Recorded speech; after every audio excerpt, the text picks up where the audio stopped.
Welcome back to the Power of Manifestation. My name is Andrea Miller, and I am so beyond excited to host this particular session called Glow Up Like a Goddess, Manifesting Confidence, Radiance, and Magnetic Self-Worth. This is for any of you who have ever looked in the mirror and thought, I know there's more inside of me. I'm just not sure how to access it. And who hasn't felt like that, especially as the incredible magnetic women that we are? I am so excited to introduce our guide to this journey, Sahara Rose. Sahara is a celebrated modern spiritual teacher who has been called a leading voice in the millennial generation by Deepak Chopra. She is a 4 times bestselling author, inspirational speaker, and hosts the Highest Self podcast, which has been the #1 spirituality podcast in the US over the past 8 years with over 55 million downloads. Oh my God. She's the founder of the Highest Self Institute, the premier spiritual coaching certification institute. She's graced the stages of Mind Valley, Google, Facebook, and has been on the cover of Yoga Journal, as well as featured in Vogue and Forbes. Oh my gosh, what a rock star. Our goal today is to give you the tools to not just heal, but to truly glow up from the inside out, to embody your highest self while looking and feeling radiant, confident, and gorgeous. We will also touch on how our deepest heartbreaks can fuel our greatest glow-ups, and that from the ashes, we can rise more radiant and magnetic than ever before. Quick reminder to grab your Power of Manifestation journal. If you don't have it yet, you can go to powerofmanifestation.com and get it instantly. You're going to want to take notes on this one, folks, both because you're going to want to remember those great insights that you had so you can come back to them, but also critically, as I always say, I'm here to entertain and inspire you, but more importantly, I and my guests are here for you to take action. So I want you to write down, what are you committed to doing as a result of this incredible conversation? I am here to transform myself, and I want you to transform with me, sincerely. With that, Sahara, welcome to the Power of Manifestation. I'm so excited to talk to you. Thank you for having me, Andrea. I'm so honored to be here. So I wanted to kick off our session with this reel that you shared on Instagram, which I'm not going to lie, maybe a little stalky, a little creepy. I've watched on repeat, but I think it perfectly captures that vibrant goddess energy that we're tapping into today. And guys, all of us have it. All of us have it. And I say, especially as somebody who used to be so much more in my masculine energy, I'm a type AAA Aries, so I'm always going. As I've tapped more into my feminine energy, as I've tapped more into my goddess energy, it feels so good. And so I'm so excited to just have you guys go, yeah, this is for me. The lie that the patriarchy has sold us to think that your beauty is going to diminish as time goes by. Because look at anyone that's on a conscious journey, we keep getting hotter. We keep glowing up even harder. It keeps getting better. Life keeps getting better. It's because we are becoming more and more true to who we are. We are expanding our energy fields in ways that we could have never imagined before. And because of that, we naturally carry a beauty and radiance that our face literally shapeshifts because we're no longer wearing the mask. The #1 reason why people don't have strong auric fields is because they are wearing masks. Sahara, I feel like we could just end the session with that. You said it all. And this whole idea of a glow up really not just being an aesthetic change, but a deep spiritual transformation and glowing up from the inside out, to me, is what you so beautifully embody. And so I'd love to start by asking, what inner shifts have to happen for someone to truly glow up, to really become that radiant, gorgeous goddess self from the inside out? Yeah, well, first of all, thank you so much for having me. It's such an honor to be here today. And to all of the listeners, I am with you in spirit, going through the breakup, dark night of the soul, tumultuous moment into the glow up, phoenix rising from the ashes. It's just how it goes. We keep getting hotter. And I'll just share a little bit about my journey of getting here. I'm 34 years old now, and I look much better than I did in my 20s when I was married and, doing everything right. I had a multiple 7-figure business that I was running, writing books, hosting podcasts, diving into spirituality as my profession. I've been in the space for 15 years now. And after finding out about my then husband's ongoing infidelity and getting a divorce from him, I took it as the opportunity for me to become the version of myself I could have never become in that relationship.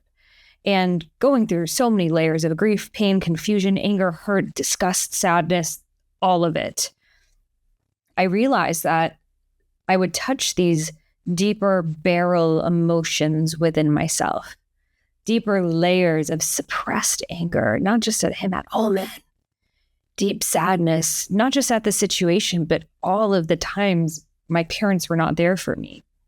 And as I let myself feel these emotions and really emote them for the first time, and sometimes I would cry for so many hours, and I would wonder, why am I crying for so long? Are these tears ever going to end? Is this just what my life is going to look like now? And I realized it was because I was allowing myself to finally cry all of the tears that I did not allow myself to cry my entire life. You know, when you're a kid and they tell you, stop crying, suck it up. No one can understand what you're saying. Go to your room. And so we learn to suppress and suppress and suppress our emotions. Now that's going to shape shift how we look. We are literally holding on to emotional baggage. So physically in the body, when we don't feel safe in our families, we create armor. We literally have to create armor to say, I can't let you in. So often, body fat is the easiest way to literally create energetic armor. And I was always an overweight kid growing up. And then in the face, you're literally biting your tongue all the time. So the lips get thinner. You can't be honest.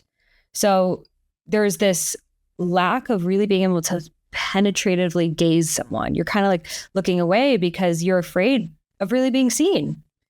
You're afraid of someone really seeing that you're not happy in this life.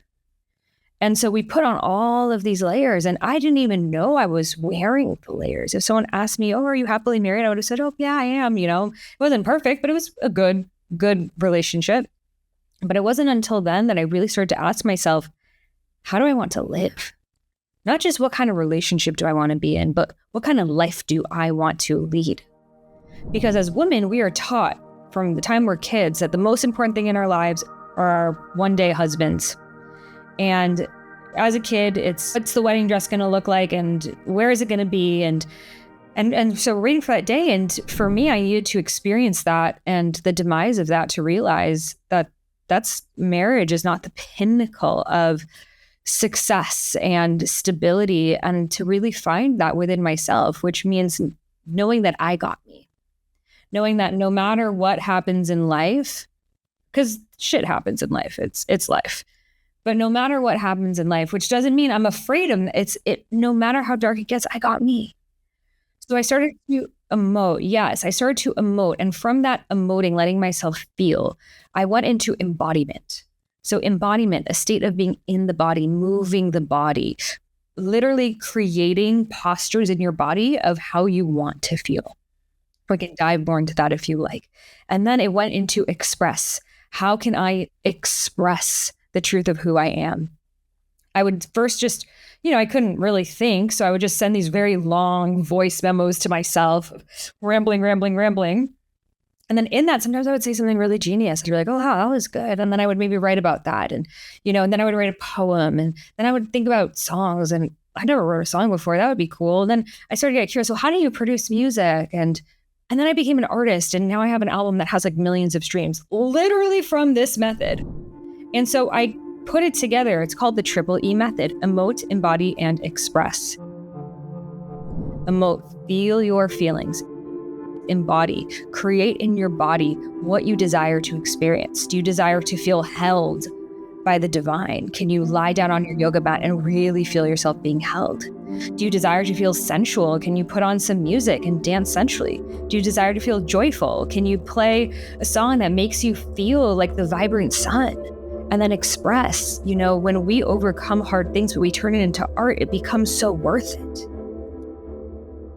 Well, and that's such a feminine, that's so tapping into your feminine energy, and in a world where the masculine, you live in Bali, but I feel like across so much of the globe, we are at the behest of a lot of that masculine energy. And so it takes a lot of intention. And to your point, healing and deliberate practices, and to be really intentional, to me, to tap back into the feminine, but also, like you were saying, to live the life you want. I mean, looking at you and understanding your journey, to be who you want to be. I mean, that to me, that's the power move, right? That's the ultimate glow up, the ultimate embodiment of the goddess. So let's actually kick off with the first phase over here, the catalyst, how heartbreak can lead to your greatest glow up yet. And you say you must be willing to feel the break to experience the breakthrough, right? And for so many of us, that sense of being broken or going through the breakdown, feeling out of control is what we resist at all costs, right? Will the tears ever end? They will. But you've got to go through that dark night of the soul, right? That's what once you've done it, and I always say when you cross the river, you go, oh, thank God. But it can be so scary. So why do you think we tend to see heartbreak or any breakdown as failure instead of an opportunity? And how do we shift that? Because that to me feels like so foundational to the work that you do. Because we're conditioned to think that any relationship or anything is meant to be forever, when nothing in nature is forever. No flower, no wave, no day, no night. Nothing is forever. It would die. So how do we expect anything to remain the same? All we know is that when we trust that when we're cast into the abyss of the unknown, when the rug has been swept from under our feet and we don't know what to do next, we get to decide. Is this going to be the worst thing that has ever happened to me or the best thing that's ever happened for me? And it's based on that decision that abracadabra, that becomes your reality.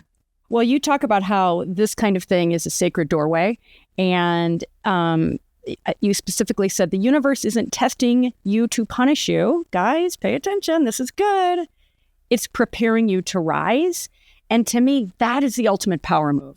That reframing shifts each of us, if we so choose, from being a victim to being empowered and understanding this is how this is how we glow up versus staying stuck. So how can we begin to trust that our deepest pain is actually guiding us toward our highest purpose and our most radiant self? Because what I just said is intellectual, right? And I think everybody go, yeah, that makes sense. But it's way different when you're on your knees, you're sobbing, you're lying in the grass. Like I was telling you, I had a grounding moment yesterday. You're lying in the grass sobbing, and you're having a hard time remembering that this is meant to help you rise.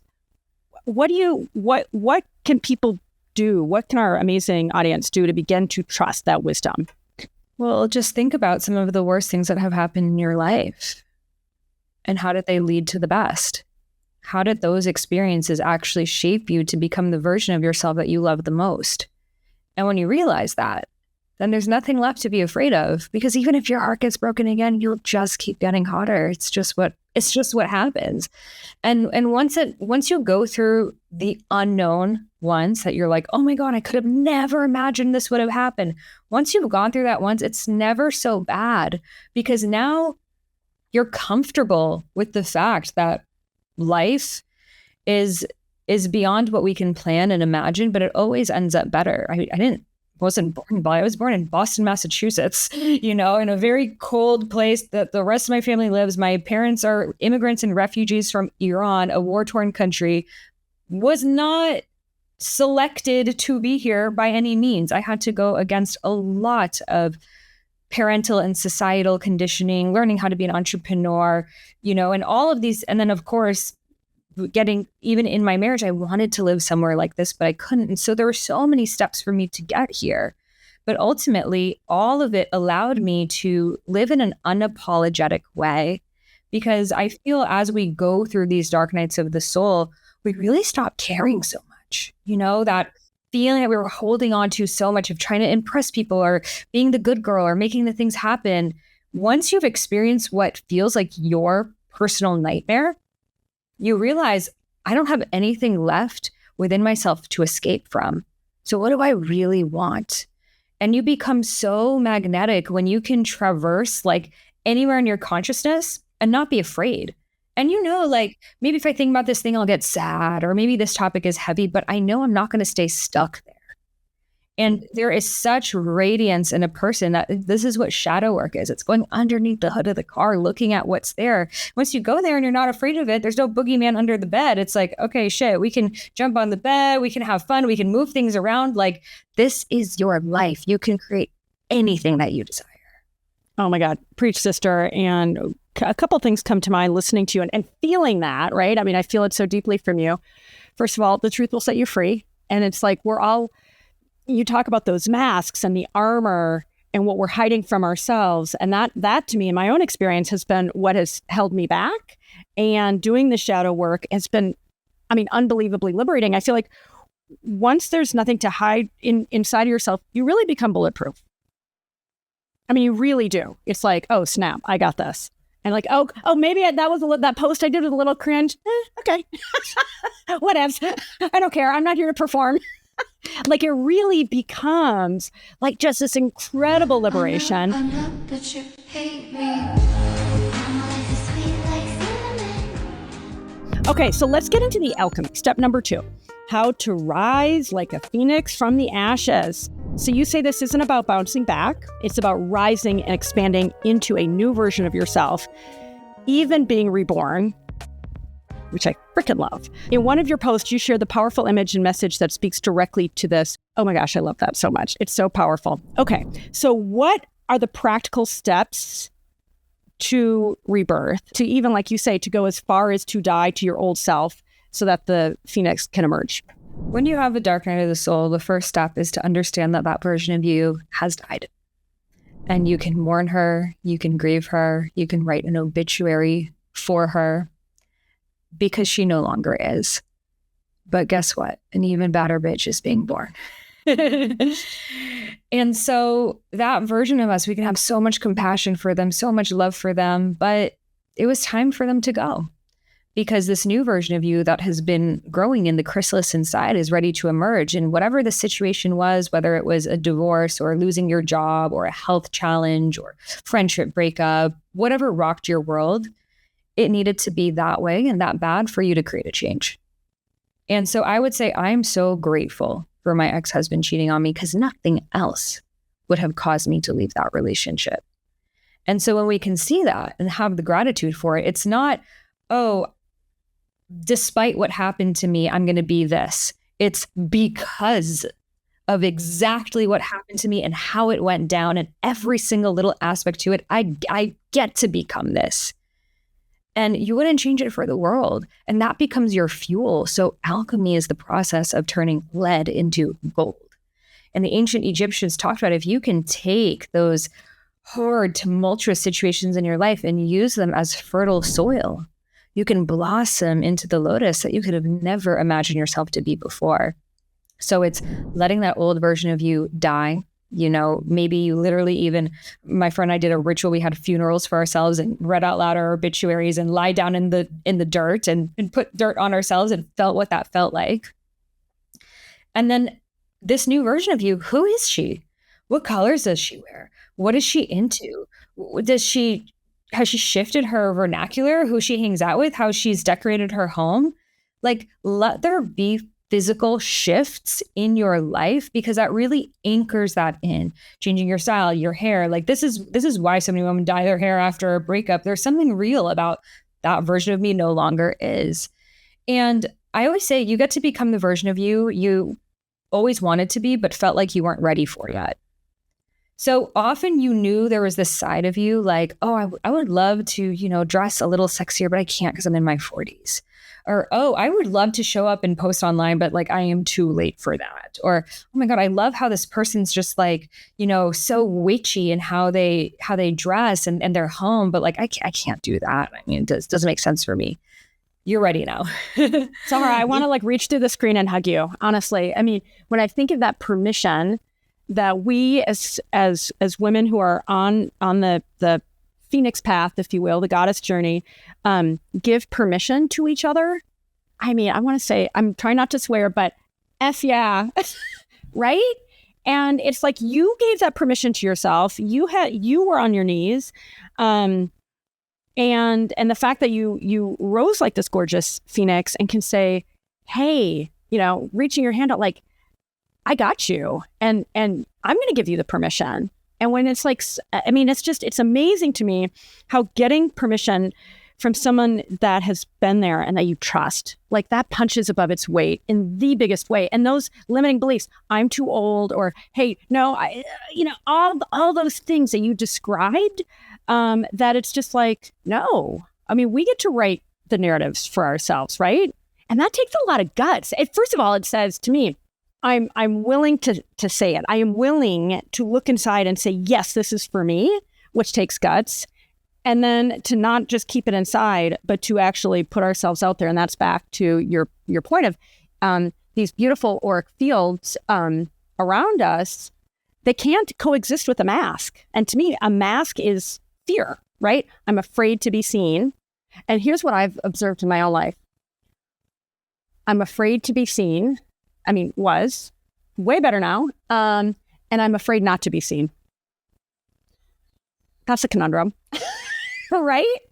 And so what do you do? And I love your chrysalis. It's just one of my favorite metaphors, this idea of each of us going from a caterpillar into the chrysalis, the imaginal cells, the chaotic goop that a caterpillar goes into and the butterfly emerges. It is such an amazing analogy. But you got to go through the goop and you got to go through the uncertainty. And just one last thing before we move to our next section, I just love. And I want each of you guys watching and listening to just take a moment and reflect on a time when you were on your knees and you were in resistance, but how that led to a breakthrough. And just summon that back to yourself and breathe in what Sahara is saying about her own dark night of the soul, being on her knees, how that what feels like probably the scariest, worst thing that could happen to you ended up being the best thing. And that to me is the miracle, and that you get to choose what to do with it, right? Because you could have chosen to be a victim. You could have chosen to say, I hate men. You could have chosen, I'm going to move back to Boston to be close to my family because that's where I feel. You could have made so many other choices, but you chose to rise. I'm looking for a man in finance. Just fun. 6'5", blue eyes, finance. Just fun. Number 3, Sahara's triple E method that you use to heal yourself after divorce. And you touched on this before, but I really want to drive this point home. Whether it's a divorce, whether it's an illness, whether it's any number of things that any of us go through that leads to a breakdown, this is the path to using the breakdown to a breakthrough, rising like a phoenix and glowing up like a goddess. Can you just walk us through the 3 E's? And then I think you're going to do a little demonstration for us, right? Yeah. So the triple E method, emote, embody, and express. So for me, it has helped shift, evolve, up-level me more than any kind of other healing modality, therapy, or coaching ever has, because trauma lives in our body. And it's only until we get into the body level that we can actually start to release these stories. So your body right now is a reflection of all of the things you've been told and have been telling yourself. And so likely from the time you were a child, there was a story that maybe you even mistakenly took on. It is not safe for me to be seen. When I'm emotional, no one wants to be around me. I can't trust love. The moment I start to love, I'm abandoned. So these stories live in our bodies, and how they manifest in different ways. In the digestive system, bloating, gas, constipation, literally holding on, being unable to digest life, emotions, thoughts, experiences. We also can, as women, feel lightheaded. It's like a disassociation that we can feel, a constant anxiety, insomnia. You might feel cold a lot of the times. You may feel like you just did something and you don't even remember just what happened. Kind of this like blackout feeling. Like, did I just do that? Like it takes you a while to come back into the moment. And of course, after something big like a betrayal or something, you have this like walking zombie brain that you're like going through the motions, but you're not really there. And so we need to address what's going on a body level. Otherwise, yes, we can cognitively say, I forgive him. It's all good. I understand. Yeah, we can make sense of things. We're adults, but our bodies are still holding on to that pain. And so through going through this method, I was able to release emotions that I had no idea. Like it went so deep that were really living inside of me that I was manifesting from. Because we don't just manifest from our thoughts, we manifest from who we are. Our embodiment is the state of our vibration. And so every single time I would do this practice and I would release one of these emotions and see what it was attached to, I'm like, wow, I can't believe I would have been walking through the world with that still living in my being, what I would have manifested as a result. And when you're doing this kind of work, at first it can feel really heavy, but then it actually becomes very joyful and pleasurable and, and going into the feminine realms, even orgasmic. So that's the beauty of the body. The body wants to feel good. The body is meant to feel connected and radiant. It's just that we have blocks in these different areas. So I have a free mini course that I'm actually creating and I can share with your participants where I guide people through a daily embodiment practice. So it's a 10-minute follow along practice that they can do and start doing in the morning to start just really feel. Sometimes we start our days in the mind. I mean, most of us, we wake up and we check our phones. So to actually drop into the body and notice what's alive there, notice how I'm feeling, how am I moving, and then be able to set an intention and move our bodies in that way. So I'll share with you guys the link for that free embodiment mini course.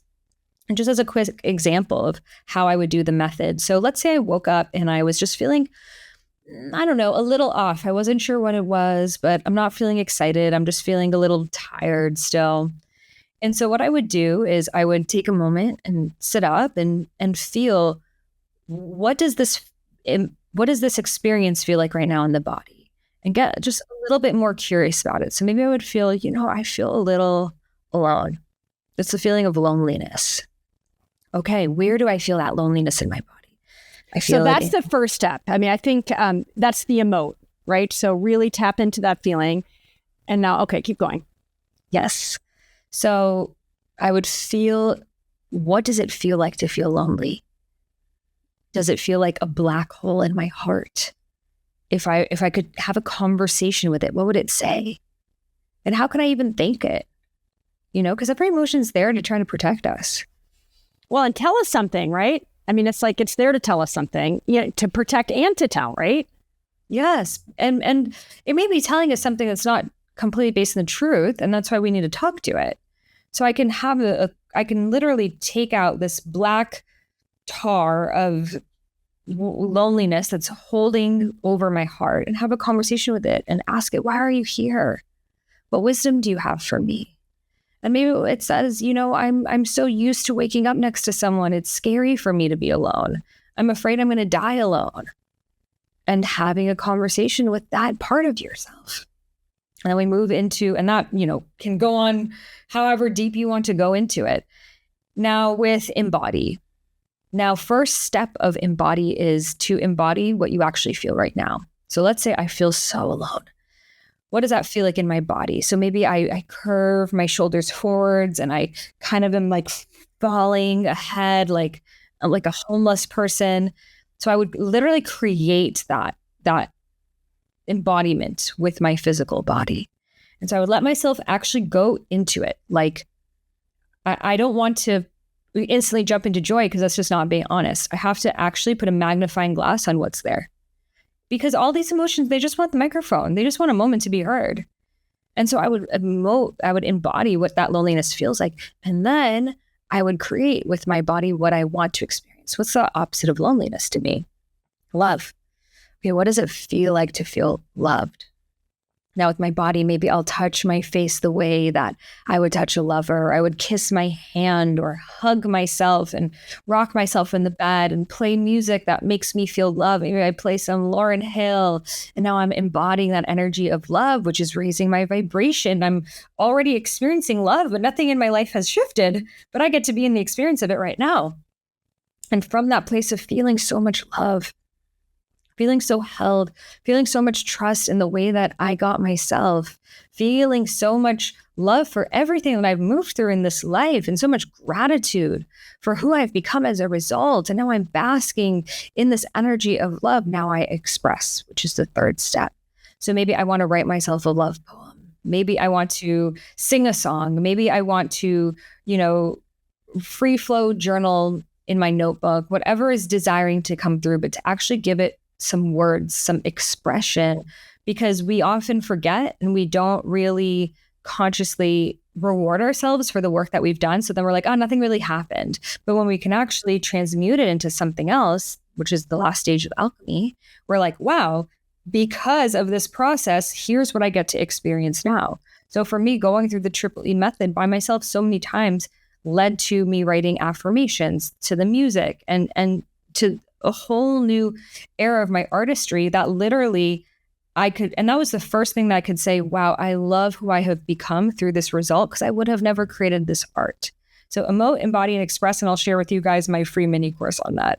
All right, that is amazing. Let me ask you, or reference, just since you'd mentioned it earlier, even with the Express part, something I've only recently started doing is using the voice memo in my phone to just go, here's how I'm feeling, or here's what I'm thinking. And I've been writing, I have like boxes of journals going back many years. But this idea of using my own voice to speak into my phone or my computer. And sometimes I'll listen or read the transcript, Other times it's just, I just want to speak it. But that to me has been a really wonderful addition into the Express part. I'd love to do this. There's a really wonderful, yet another wonderful Instagram post. If you see me, you trying to see what's up. So let me ask you about this, because that's so high vibe. I mean, you see you shaking your hips, you see you in your full radiant goddess glory. How important is that kind of sensual dance, moving your body? I mean, it feels like, yes, the Triple E process that you talked about, from emoting and feeling those emotions, embodying them, right? Hunched shoulders, scrunched up face, into the expression. But I'm wondering how other ways that you use your body and express yourself have been key to your healing. So dance has always been a part of my life, but before the healing work I had done, it still wasn't expressed in the same way. So going to a dance class where you're learning a choreography, you might be able to master it and execute it perfectly, but it won't have the same essence until you release whatever is the shame, the suppression, the fear that is holding you back. So you could see I shifted so much in that process, and it was through the divorce and the Triple E method that I had done, that even just me walking into a room was an entirely different embodiment. So it's less about the moves and more about people feel your energy. They feel your aura, your voice, your face. All of these things are sharing and emitting so much information about the state of who you are. Now, dance has been my favorite ally and really was the highest form of yoga for the feminine. Because when we're practicing what we know as yoga, it was actually a masculine science. It was created for young boys who were going into puberty to keep them calm, and also to prepare them for if they were going into siddhi monkhood, to sit for hours for meditation, but also to prepare men to do like warrior training in ancient India. So that's really what it was made for when we're talking about the physical asana practice. Now, when we're doing yoga, we're thinking, oh, I'm doing embodiment, I'm getting into my body, but it's a teacher telling you what to do, how to do it. You're doing it wrong, tuck in. It's very linear. Again, I was a huge yogi. I've lived on and off in India for the past over 10 years. But yoga is not my embodiment practice. Yoga is a really good meditative practice. Embodiment comes from letting your body guide you. There's no rules, there's no postures, there's no right, there's no wrong. I don't even know what I'm doing. It looks weird. There are sounds coming out. That is actually embodiment. And so we all have a serpentine-like energy that is living inside of ourselves called Kundalini.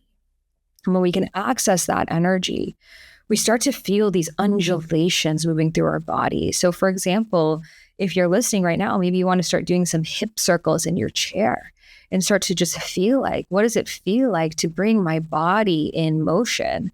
Maybe you feel weird. Maybe you're already judging yourself. Maybe you can hear your Catholic father telling you to stop. Notice that. Notice what is alive for you as you start to move your body, because as the feminine, we store our intuition in our womb. Our womb is our portal. The sacral chakra, the second chakra, is related to creativity, abundance, and pleasure. So this is why it's all interconnected. The more connected you are to your sacral, your yoni, your womb, the more creativity is oozing out of you, the more abundance you actually generate, and the more pleasure that you have. So moving your hips, I love belly dancing, and practicing other free-flowing movement patterns where you're not trying to look like anyone else, but really connecting to yourself. Yeah, that to me, I mean, honestly, seeing some of your clips, it's like you are summoning and savoring so much of that beautiful, hot feminine energy, and it's not performative. And that's the key. And I think your Triple E method has gotten you to the point where it's like you're showing up and you're just in the flow. And that, I mean, that's hot. You know, that to me, you've taken off the mask. You've got this amazing auric energy. But just since I saw one of your posts, yoni sunning, talk to me. like, I mean, when I think about our, you know, our wombs and our, you know, all these things that are make us uniquely feminine, I feel like it's worth touching on. So the yoni is the Sanskrit word for the portal between two worlds. We kind of have classified it as a vagina, but that's not even, the word vagina actually means a sheath for a sword. So it's like Oh, I never knew that. That's embarrassing that I would not know that. But hey, guys, you heard it here first. Vagina, the original etymology, sheath for a sword. Right, but it's like, of course it is. It's literally the portal that creates that is hilarious life. Yeah. It's not just a sheath for a sword. Well, but that's so funny. I mean, when you talk about a world where the men define the woman's anatomy in reference to the man's penis. I mean, think about that. That is actually hilarious. Exactly. So I love the Sanskrit word of yoni because it's a portal between two worlds. It is honored. It is sacred. If you go to any Hindu temple, you will see statues of the yoni. And she is revered. And you can actually go back to even early mystical Christian mythology, and the yoni was revered as well. So this is age old. All ancient spiritual, whether you're European, African, South American, they all honored the womb because they knew the womb is what creates all life. So there's so much there, you know, that we're holding on to and so many practices. But I love yoni sunning that you mentioned. It's if you have a balcony or a home that the sun comes in and you're not in public a little bit view, of privacy, hard in cities, to actually open up your legs and let the sun penetrate inside of your yoni, because it's antibacterial, anti-yeast forming as well, and literally just brings in this very energizing, because the sun is the solar, it's the masculine, brings in this energizing solar energy into the yoni. It actually feels amazing. And so that's a beautiful practice. Yoni steaming is an age-old practice in every single ancient culture. So literally creating a steam pot of different clarifying herbs. So like in the US, like mugwort is really great. And, you know, all cultures have their own. And you would make a tea, like a brew essentially, and you would squat over it. And now they sell actually yoni steaming kits with little stools that you can sit on. So that's a beautiful practice. And there's a lot around yoni de-armoring. We hold onto a lot of tension and numbness in our womb spaces because it's the sponge that feels it all. So to actually go into your yoni, and, you know, at first you may feel like disgust or, you know, not knowing what to do. And that was 100% my journey as well. And you just start to just feel what it feels like to be connected, you know, and at first, maybe the first couple of months, you don't even enter your yoni. You only want to enter your yoni if she feels really ready for it. You know, 95% of women, I believe it is, are having sex prematurely.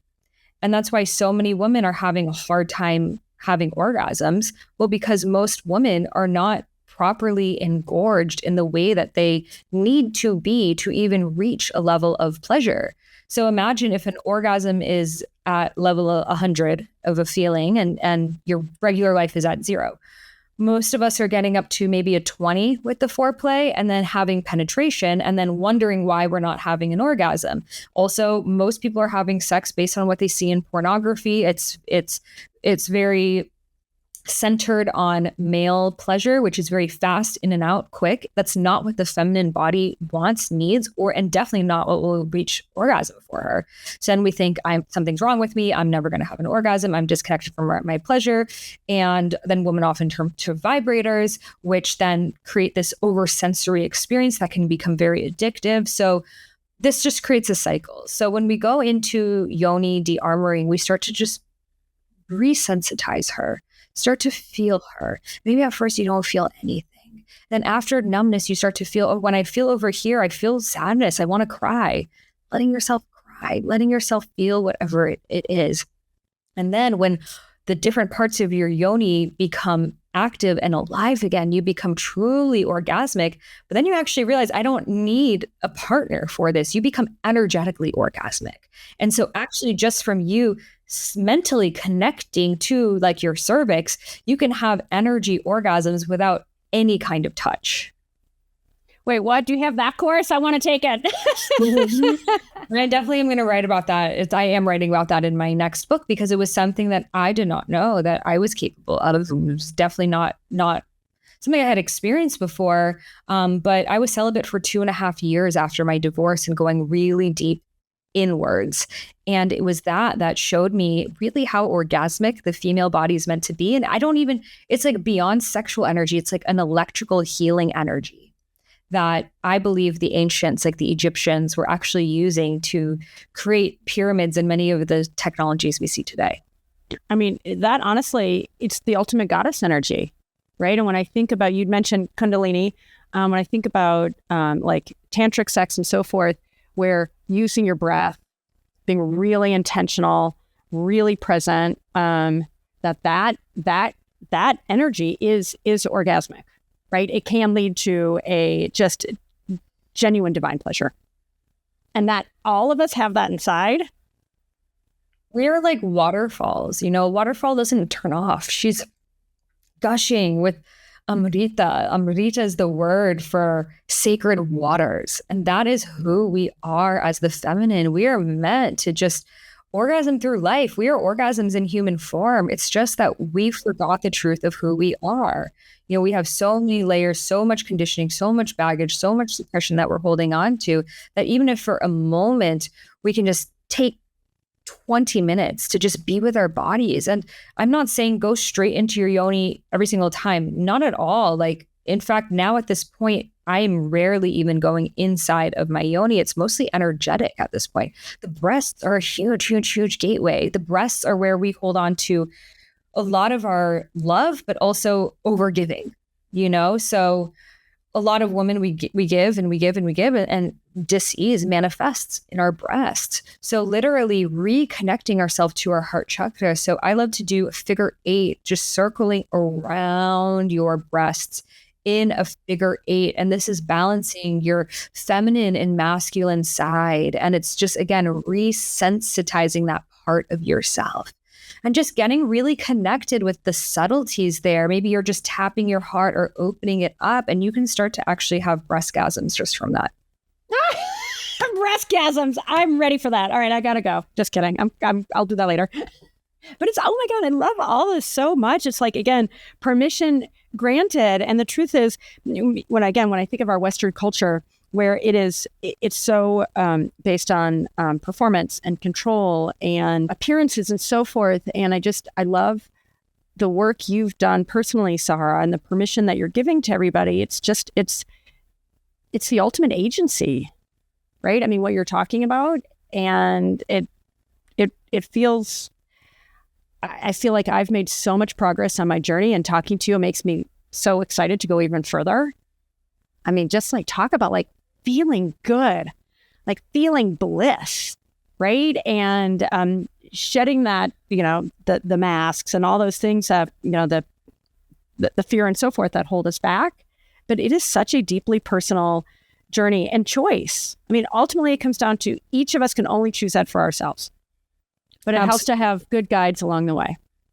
Absolutely. And, you know, I am so hopeful for this time where we're having these kind of conversations, because this kind of stuff was very taboo even a couple of years ago. I feel like it's just the beginning of people really being able to talk about it. And we can't really talk about the goddess without talking about sacred sexuality. It's one and the same. That's what Tantra, the word Tantra means to weave. It means to become one with.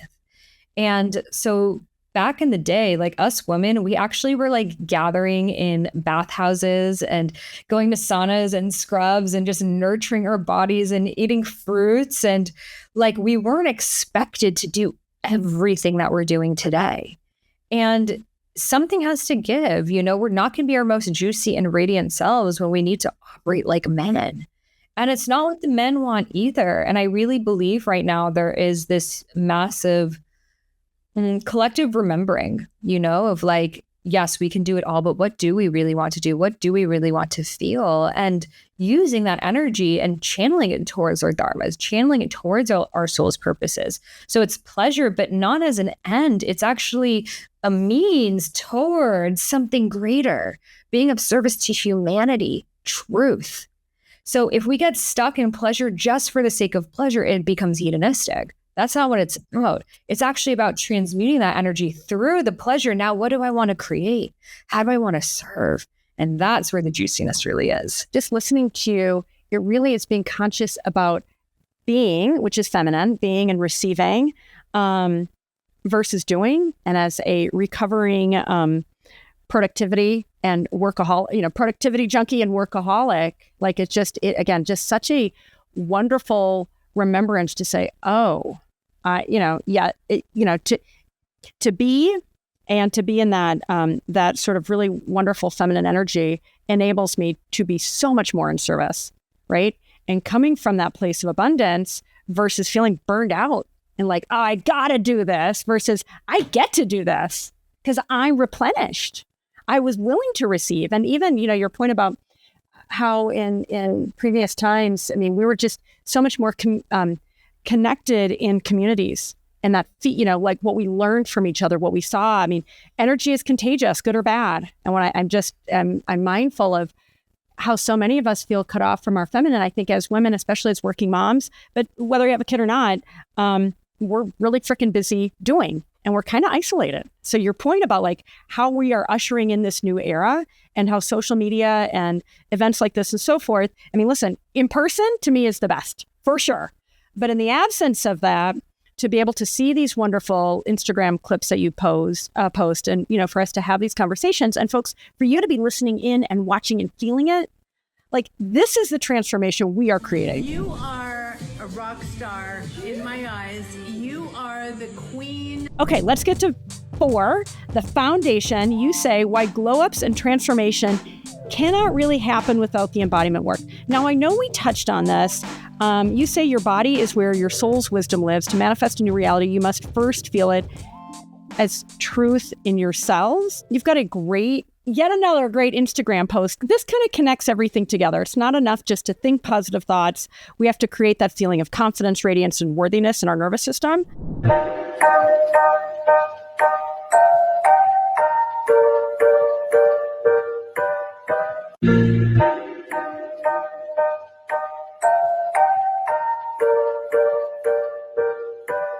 Oh my gosh, I feel like I just took this big sigh looking at that, like seeing the flowers, seeing the waterfall, seeing the monkeys, and then feeling that energy that you posted it with. You want to talk about kind of what all that means to you and what you want people to learn from that post? We're not meant to live in the boxes that we live in. We're actually doing an amazing job, granted the positions that we are in this modern day society where we're so disconnected from earth. We're so disconnected from each other. We're going from one box of our apartments to the next box of our cars, to the next box of our cubicles, box after box after box, while staring at a box. And the feminine is earth. She is spirals. She is waves. She is curves. She is branches. She is flowers. She is all of the seasons. And so really the greater calling that I have is for us to all come back to this more earth-based way of living that you saw in those pictures. I know you're in Colorado and you said you went out into the grass and you let yourself just lie down and reconnect to the earth's negative ions that really restore the body. And, whether you're in New York City and you go to Central Park or wherever it is, there's always some form of nature that we can connect with. I am a tree hugger. I was in Dubai where there's really no nature, and I would hug a tree in front of the cool members only club place. I didn't care. While I was waiting for the cab, I would hug the tree and hold on as long as humanly possible until, Can I see that post? I love that. I've got this beautiful image of you holding onto a tree in front of some modern skyscraper. The one tree and the whole block. And I love it. I needed it. I needed that feeling. And I feel so many of us, we don't receive hugs, even if we're married. And we need that touch. And so trees are such a wonderful thing to hug because they're always going to love you right back. Oh, yeah. Honestly, just since you mentioned New York, I lived there for 19 years. I'd go, and I had little boys and other teenagers. I'd take them to the park and we go, hello, trees. Hello, cousins. Hello, brothers. Hello, sisters. And I just always felt and here too in Colorado, surrounded by nature. It feels like we know it's factual. They are sentient beings. And to tap into that sentience, and I think in my yard, there are trees that are hundreds of years old, and they are going to way outlive me. And it's we've seen it all. It's good. They're the ultimate, I feel like beacons of Zen. But I want to come back to that post because your caption was so beautiful. You say, this is the frequency of the healed feminine. She who has transmuted pain into wisdom doesn't wait to be chosen. She chooses herself. She sings, she rests, she plays, she makes beauty out of ordinary moments. The divine feminine remembers her joy is her birthright. Her laughter is her life's work. Her softness is her strength. Her presence is her power. She no longer needs to prove her healing. She lives it. I want that poster right in front of my desk that I can look at every day. Snap, you nailed it. Every single word there. And guys, you should be following Sahara Rose on Instagram for sure. But just to come back to the wisdom and the feeling of those words, it's powerful. Yes, we've been taught that we need to wait to be chosen, wait till someone else gives us a ticket to the life that we desire. But we're the one that we've been waiting for. I remember telling myself when I was healing after my divorce, I'm like, well, once I'm in the next relationship, then I'll be healed. Then I'll be on the other side of it. And I realized that maybe this love story is really about me. Maybe it's not about, and then happily ever after she ended up with an even better guy. Yay. It's no, look at who you've become. And when we stop placing the success of our lives based on any of the relationships and instead based on how in touch we are to our soul at any given moment, I believe that is when we really understand what healing is. Mm-hmm. Well, and that it takes courage. And you talked about the dark night of the soul and what that means. That is a portal opportunity too, if we meet it like that. Right. And that, it ultimately comes down to that choice. But I want to emphasize that you had mentioned this whole business of joy and softness and rest.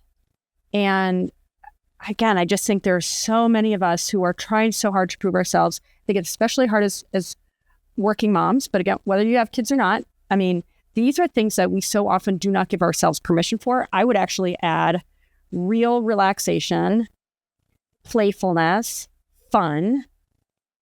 That these, for me and for so many of the women that I've observed, end up falling off the to-do list because they're not productive, right? And yet it's what, are we here to produce? I feel like your whole point is we will be far more productive if we can be. And we can tap into that soulful essence that's within but we got to be really intentional. We don't have to earn our rest, but we are just worthy of it. Can you say it again? You don't have to earn your rest. You are worthy of it now, exactly as you are. I mean, honestly, amen. All right, I got one last really fun clip. This is one of my favorites of you. And I just want to say this up front, you guys, because, looking at Sahara, listening to her, it's like, she's impossibly gorgeous and wise and cool and fun and DJ vibes and all that good stuff. And it could be easy for a lot of us to go, oh, that feels intimidating. I can't be 34. I can't look like her. I'm going to share one of my dearest longtime friends growing up, my friend Courtney. When she sees something that she loves, she'll say, "That's for me." She doesn't get jealous. And I have totally embraced this. And I'm never going to look like you. I'm never going to be 34 again. But what I love in all of this teaching is it's not about the specifics. It really is about the vibe. It's about the feeling. It's about being in love with ourselves. And every single one of you can do that. You can be in love with yourself in a way. Doesn't matter what you look like. And by the way, you will glow up and look hotter and hotter if you do this work. But I think it's so easy in our comparison culture and social media to go, well, I can't possibly look like her. Well, you're not supposed to, right? I can't look like her either. She's 20 years younger than me, right? But it's like, but I can feel that vibe. I mean, I dance every morning. I dance every afternoon. I dance every evening. I'm dancing around my house. My kids are like, "Mom, can you stop dancing?" I'm like, "No, I can't." Because it feels so good, right? And that to me is like the ultimate. When I talked a little while ago, Sahara, about that permission that you grant and what you've embodied, it's really cool. So let's watch this clip because I feel like this is such a cool, fun way to end our discussion. And it's rising, the body is the power, the feminine is rising, so I'ma throw it back. Yeah. Watch me throw it back. The feminine is rising, the body is the power, the feminine is rising, so I'ma throw it back. Yeah. Watch me throw it back. Watch me throw it back. How good does that feel? When you watch that, how good does that feel? Do you know the most amazing part is I would have never been allowed to share stuff like that. I come from the Middle East. Women do not show up as their full expression. They're told to be covered, to be quiet. You are property of your husband. And so I remember when I was in the relationship and my friend wrote this book about sexuality and I was like, oh my God, I hope in the next lifetime I'm Australian and I can, do that kind of work. That would be so cool. And God said, no, bitch, in this lifetime. And so for me, seeing that, I'm like, I could have never been that version of me before. So thank the goddess for all of it. And also, I'm sure maybe people are like, I don't have cool outfits and videos and stuff. I just decided to make them happen. No one was like, you've been casted in a 2000s throwback music video. No, I wanted to make a 2000s throwback music video. That song you're hearing is a song that I just made myself. And so it's to not wait until someone else says you're chosen, you now are granted permission, you're now allowed to do this. Just choosing it yourself. You want to be a pop star, you get to still be a pop star at this lifespan at 54, at 64, at 74. You get to start dressing the way that you want. You get to start showing up the way that you want. You can start traveling. You can start doing whatever it is. And whatever the block is of, well, I can't because, I guarantee you can find some evidence of someone who has that exact situation going on and has still made that thing happen. I see people here in Bali who have young children, people who, for all walks of life who've chosen to come here. I see women in their 70s dyeing their hair pink. I see, people creating different forms of living where women like me and my best friend live together. There are so many different ways we get to do life outside of the conventional path. And so this is really my invitation for you to start getting a little bit more creative. This is my freaking life. What do I want to do? And it could be something small right now of, I want to paint this wall pink. I just want to see that. or, but keep stretching yourself a little bit more every single day. And before you know it, you're going to glow up so hard that you're going to be like, I don't even recognize that version of me before. Like, oh, so sweet, but I would never go back. Well, and I think the ultimate ninja move, power move here is you do it for yourself. And I think, and I pretty much have crossed that Rubicon. And I know in some of my social posts and some of the things that I've tried to achieve and so forth, it's like, oh, I want to look like, and it's like back to just this whole business of, no, we give ourselves permission to do these things for ourselves. And that to me is that pure goddess energy. It's not for anybody else. Yes, it's really for ourselves. Yes, it reminds me of a rap in that song of mine, The Feminine is Rising, that says, I'll speak it. We don't do this for the fellas. We do this for the girlies. That embodiment swag for you. We say, more please. We dance for ourselves, our ancestors who couldn't. We dance for our freedom, the woman told they shouldn't. Because when we shake our asses, we awaken our powers. We remember our essence. Remember this body ours. So let your heartbreak queen make you break it down. Let them keep judging. Bye. Brush it off your crown. Dance is our prayer. We are finally paired. So go ahead and get that paper. So just a little example of those exact thoughts, this exact conversation that we're having. I was like, like, how do I just turn that into a little poem that became a rap, that became a song? And that's the beauty. The feminine is so inherently creative. And so I'm curious from this conversation, maybe there are new dinner parties that will be formed, or, beautiful homes that will be created, or online magazines. The list goes on, but there is so much awaiting to be birthed through us. Again, we have the womb, and that womb creates everything, not just human life, which is incredible, but it births and channels all that we see, and we've just forgotten it. And now it's time to remember again. Well, oh my God, I just love it all so much. We don't do this for the fellas, we do this for the girlies. That embody girl swag for you, we say, more please. We dance for ourselves, ancestors who couldn't. We dance for our freedom, the woman told they shouldn't. When we shake our asses, we awaken our powers. We remember our essence, remember this body ours. Let your heart break, make you break it down. Let them keep judging, brushing off your crown. Cause dance is our prayer, we are highly favored. We honor every flavor, now go ahead, get that paper. But I want to come back to what you were saying about the womb and this ultimate source of creativity, and back to the yoni as the portal. I mean, when I think about the world as so dominated in its masculine energy, and we see and feel the incredible hurt and heartache from, so many teen men and boys, self-harm and suicide and violence against themselves and women. The masculine and feminine need to be balanced. And for more of us who, and again, men too, to tap into that feminine creative energy, that gives me a lot of hope. And, you talk about the rebirth. It's like, we're ready for a rebirth on this planet, I think, right? In the best, most joyful way possible. After every death, there needs to be a rebirth. There's no other way. We just get to choose the direction and the vibration of which it is.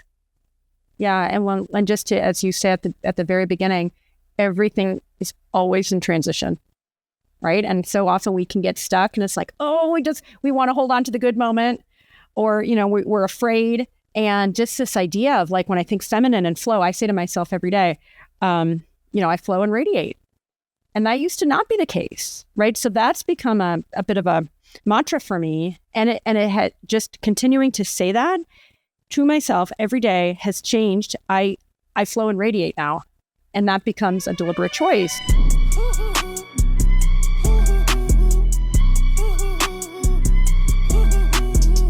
So I'm going to give you the last word. This has been amazing. A last bit of advice, a last prayer, any last words to wrap up our session? Well, thank you for every single person that's listening right now. This is a really important conversation to have. Share it with your friends, your sisters. Create a goddess circle where you can gather and maybe have a conversation around, what does it mean to be in my feminine? What are areas of my life that I feel like I want to lead more from my feminine? And, the feminine is always, we sat in circle, from the time of the red tents. And so bringing that back, maybe gathering a couple of friends instead of, complain and coffee, have a little goddess circle and really be able to hear each other. And maybe you create an altar for yourself with some flowers and some crystals, and you can pull cards and really make it ceremonial and intentional. And just that is so deeply healing for the feminine.